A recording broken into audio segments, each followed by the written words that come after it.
Welcome to Science and Technology Briefing.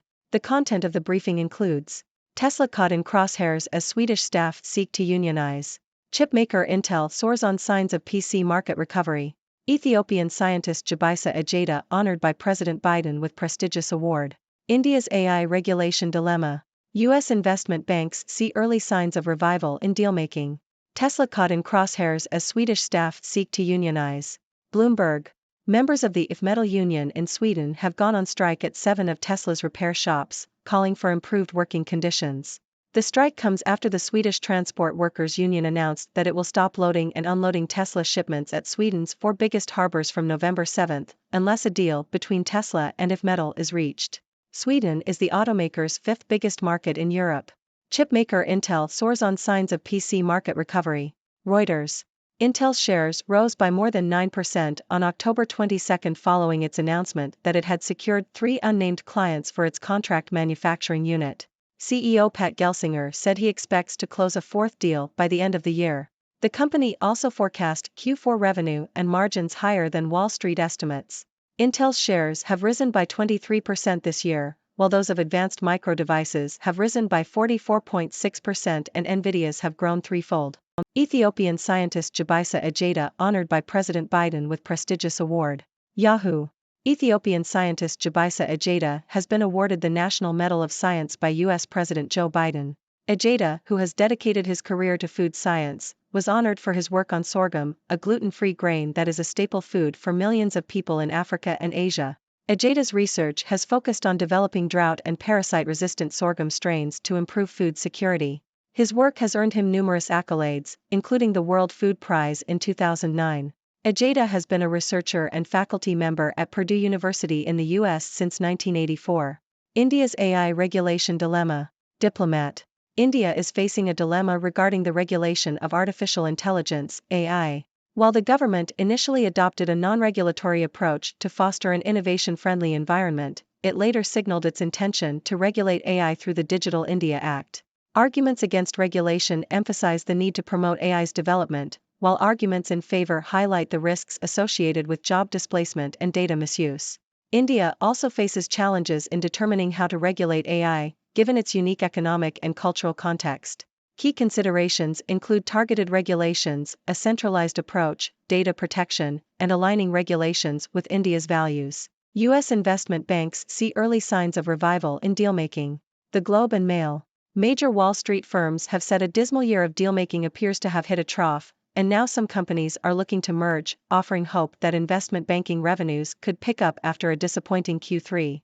Globally, investment banking revenue tumbled 16% in Q3 from a year earlier, but lately, bankers have been sounding more positive on the transaction pipeline after ExxonMobil and Chevron both announced acquisitions for more than $50 billion. Those takeovers, alongside a nascent revival in initial public offerings, IPOs, should bolster investment banking revenues next year. Chorus Entertainment says advertising revenue declined as company reports fourth-quarter earnings. The Globe and Mail. Chorus Entertainment has reported a net income of $50.4 million for its latest quarter, compared to a net loss of $367.1 million in the same quarter last year. The company's revenues for the quarter were $338.8 million, slightly down from $339.6 million in the same quarter last year. However, on an adjusted basis, Chorus recorded a loss of 4 cents per share for the quarter, compared to a loss of 8 cents per share in the same quarter last year. The company says it is awaiting a decision from the CRTC in response to its application earlier this month asking the regulator to ease some Canadian content spending requirements. China's Wang tells Blinken in-depth dialogue can steady ties. The Globe and Mail. China's Foreign Minister, Wang Yi, has called for in-depth and comprehensive dialogue between the U.S. and China to reduce misunderstandings and stabilize ties. U.S. Secretary of State Antony Blinken agreed, stating that he looked forward to constructive talks with China. The visit comes ahead of an expected summit between President Joe Biden and President Xi Jinping in November. The U.S. is hoping that China can use its influence with Iran to prevent an escalation of the conflict between Israel and Hamas. However, experts do not expect immediate progress on resolving the differences between the two countries. Could traditional Chinese medicine be key to treating cardiac disease? South China Morning Post. A clinical trial in China has found that a traditional Chinese medicine compound significantly reduced cardiac death among people with a serious type of heart attack.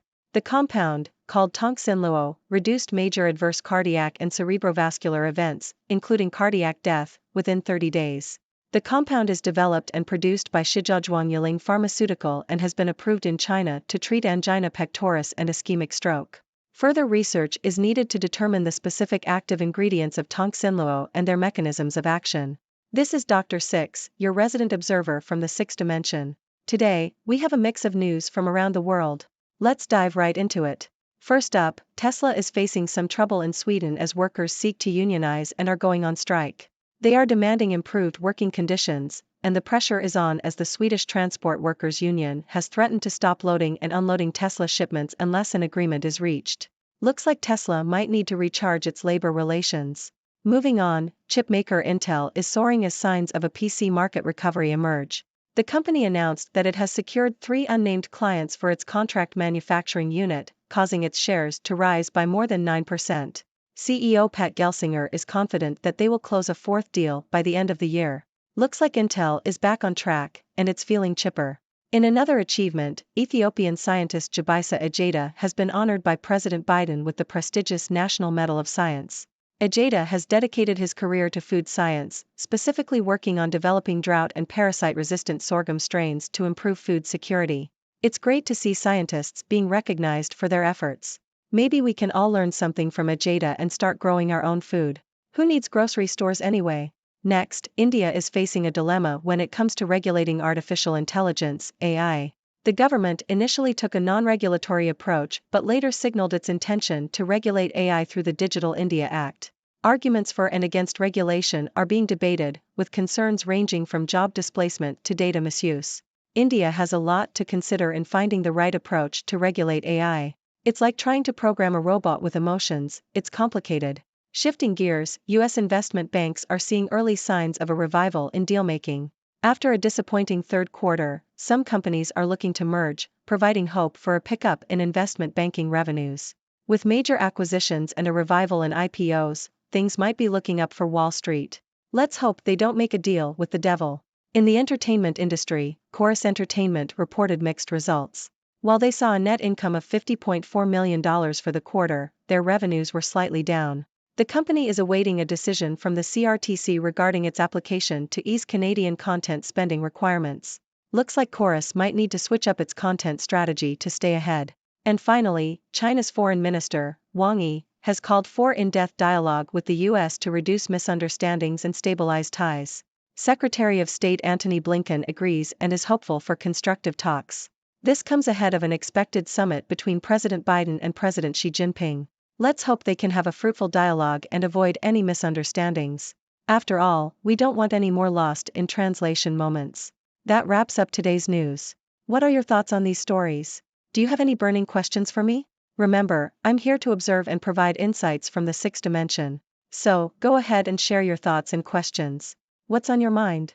Thank you for tuning in. The content above showcases the latest briefing reports and analytical synopses, thoughtfully curated by the 6Do team. These insights stem from a wide array of reputable media outlets, think tanks, government sources, and specialized experts worldwide. We encourage you to explore these sources for a comprehensive perspective. Keep in mind that while the content may not always align with the official standpoint of 6Do Brief, it's not meant to be taken as absolute directives for decision-making. Comprising seasoned media professionals, learned scholars, and accomplished scientists, the 6Do team embodies a trailblazing, fully independent media entity. To customize 6Do Brief to meet your professional needs, you have the option to subscribe to a diverse array of briefings on our website, 6dobrief.com. Regardless of your location, you can conveniently receive 6Do Brief via email.